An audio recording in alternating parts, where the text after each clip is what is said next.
Honorable Ajahn Asnawi, and I want to say hello to everyone. I'm Sunthon Na Nongpham, student ID 616288724.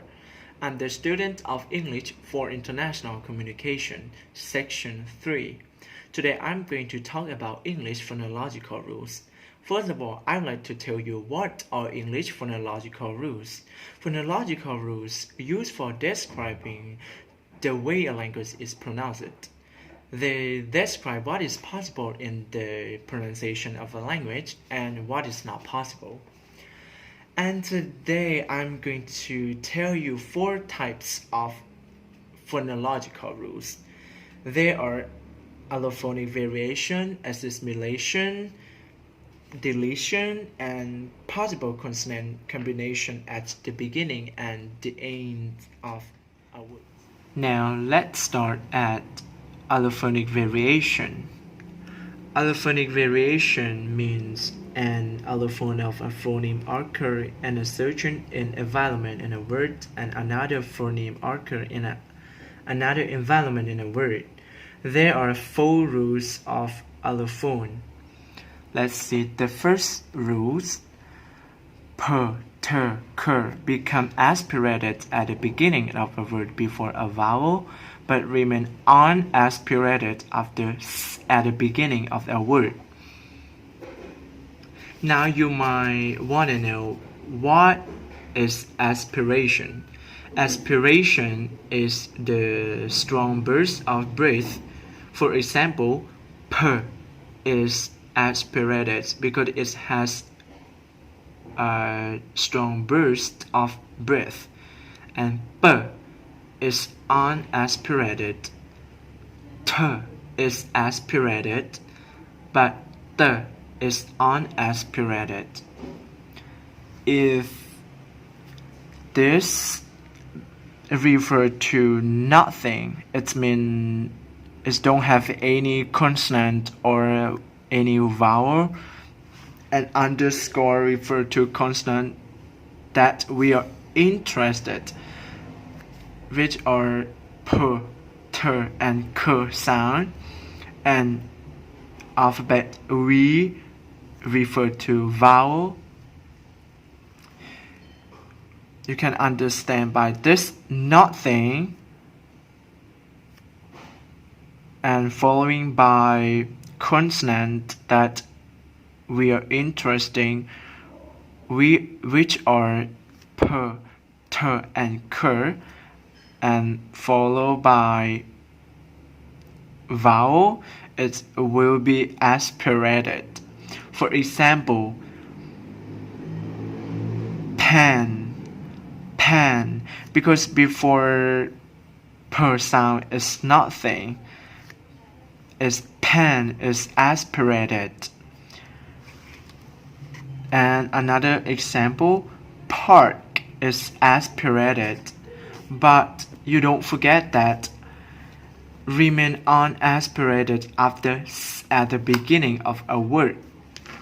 Like spark, spark is unaspirated because we don't pronounce spark, we pronounce spark because park followed by s sound, so we pronounce it spark, spark.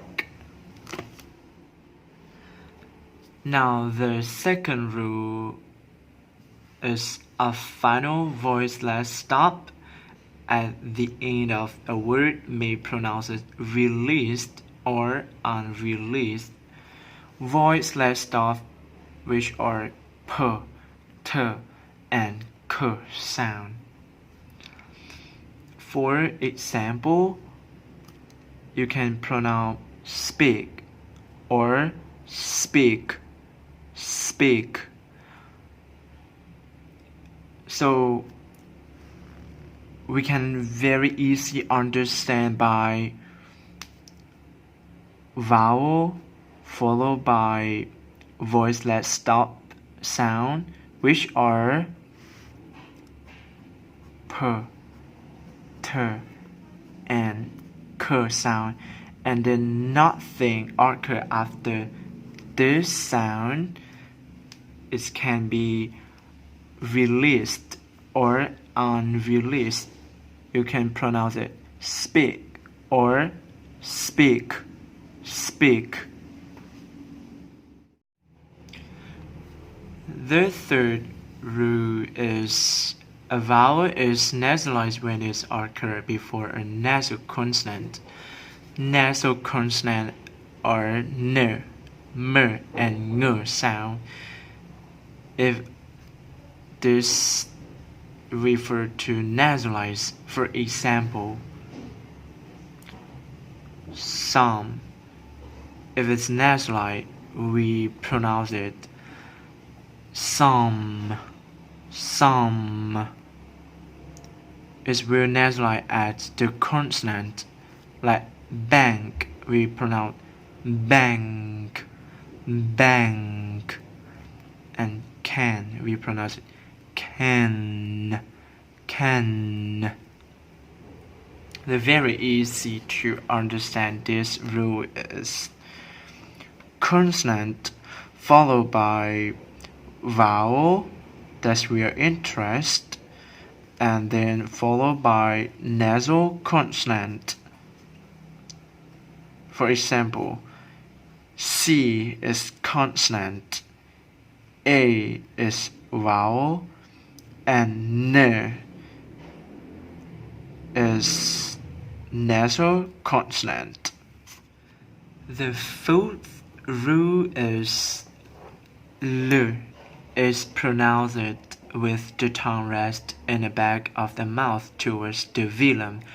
When L sound occurs after a vowel, I will refer this to pronounce with the tongue rest in the back of the mouth towards the velum.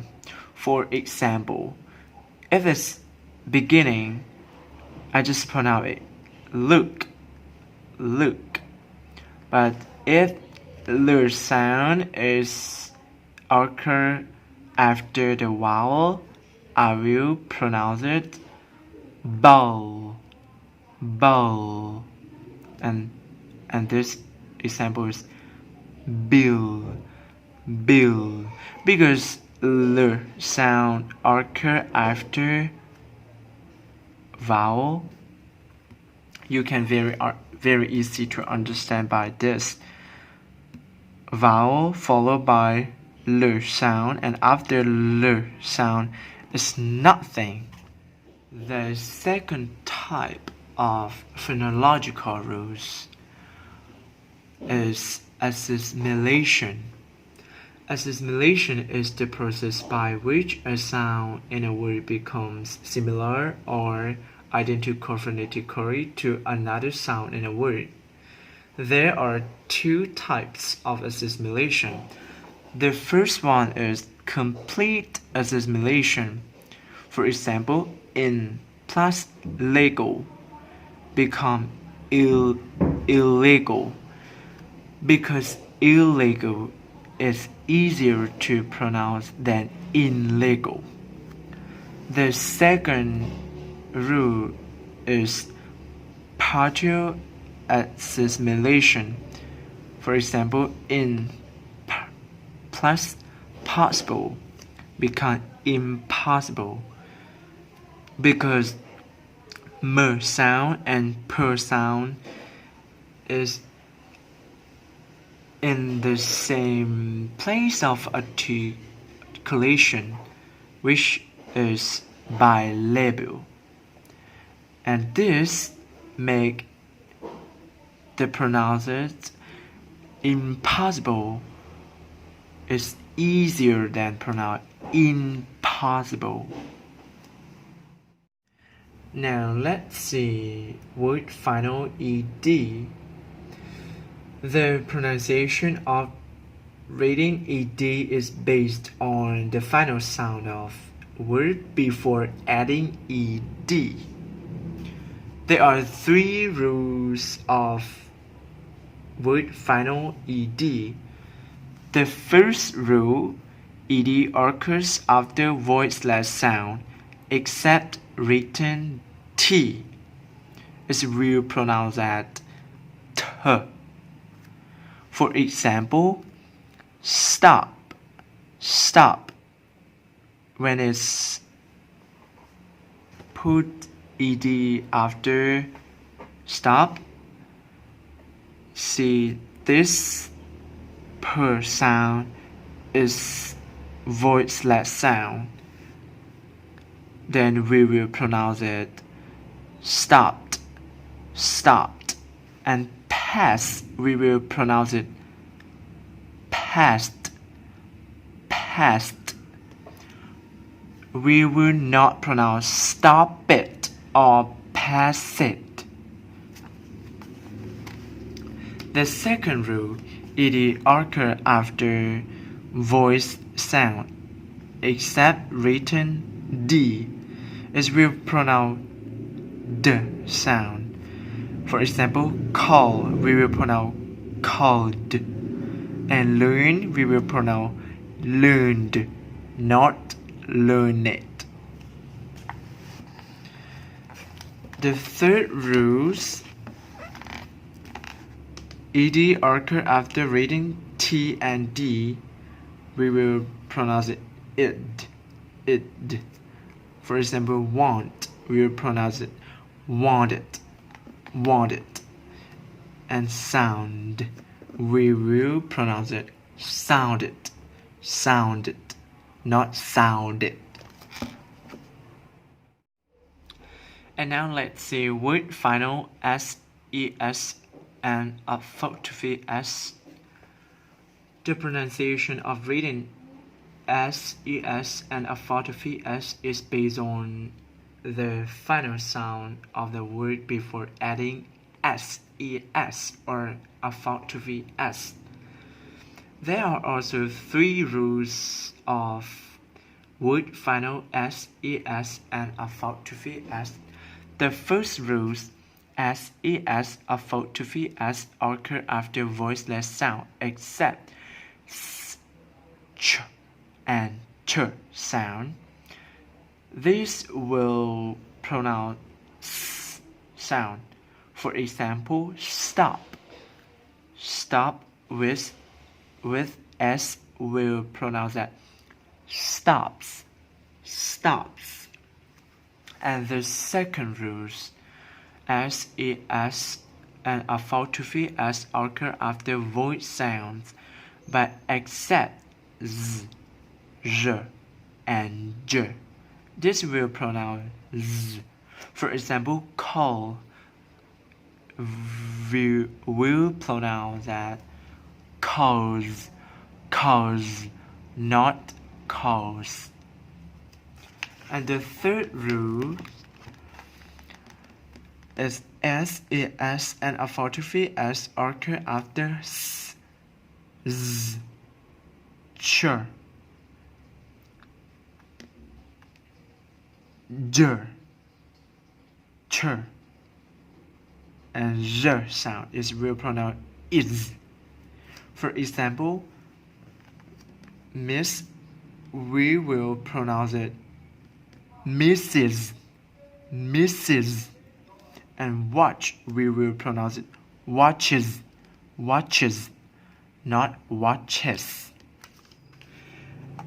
Now let's see the third type of English phonological rule is deletion. Deletion is the process whereby a sound is not pronounced in some circumstance, like bird is not pronounced when it's occurs at the end of the word after m. For example, this we will pronounce bomb, bomb. We don't pronounce b sound. This we pronounce it crumb, crumb. We don't pronounce crumb.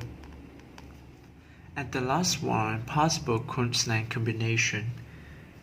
The first one, up to 3 consonants can occur at the beginning of the word, but provided that the first consonant is sound, The second consonant will be voiceless stop, which are per, ter, and ker sound, and the third will be liquid or glide, which is l, r, v, and r sound. For example, strong, scream.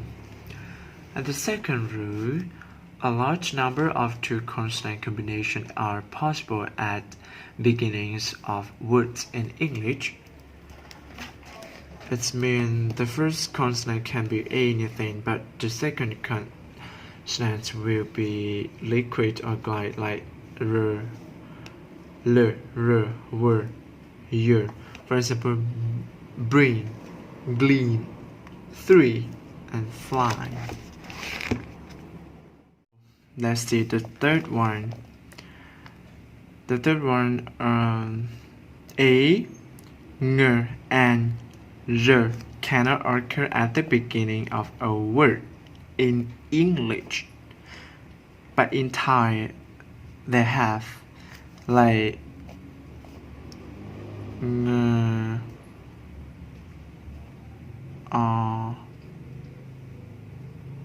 n. We pronounce it ngon. I ngon cool. B, two stop or two fricative cannot occur together in the beginning of the word, like this. Per and ter cannot occur together in the beginning of the word in English. And C, stop followed by nasal or two nasal together cannot occur at the beginning of a word, like this. This is in other language, but in English they are not possible. And the fourth one, the following chart shows the various syllable types with example words that are possible in English. For example, just vowel, o. Like, for example, consonant, consonant, vowel, and consonant, like this word, and consonant, consonant, consonant, vowel, consonant, consonant, like strength, or something like that. You can remember this chart to know that what are possible in English words. Bye bye. See you.